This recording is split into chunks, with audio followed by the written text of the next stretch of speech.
Hello, welcome to the podcast. What I'm going to do here is to go over Simone de Beauvoir's text, A Woman as Other, from The Second Sex from 1949. So I'm just going to give you some ideas to think about, introduce it, preview it, and riff on some sort of ideas that she's talking about and try to give you some background.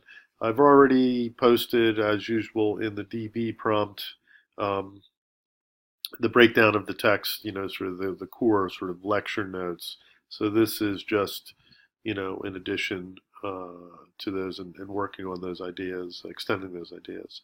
So yeah, so this is a famous text of philosophy and feminist philosophy published in 1949.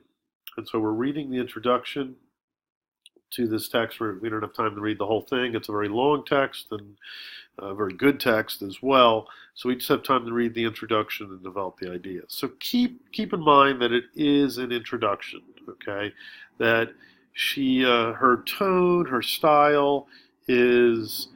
She's raising questions, so she's bringing up all the arguments about women and feminism throughout the centuries, the traditional arguments, the more modern ones, both for and against, right? So it's really sort of almost like this stream of consciousness type technique where she's voicing all these ideas. So you got to be, careful.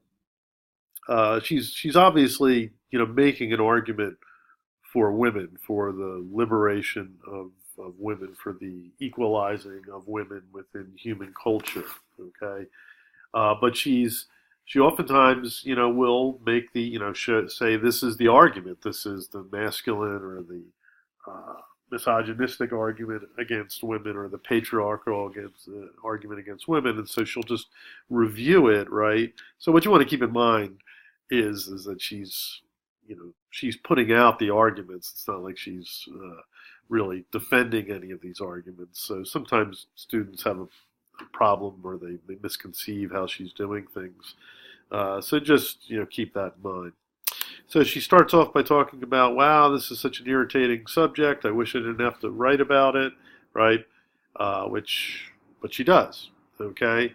And so that's what she does as a philosopher, right? She's, brings up these ideas at the beginning, right? Of, you know, asking the question, what is a woman?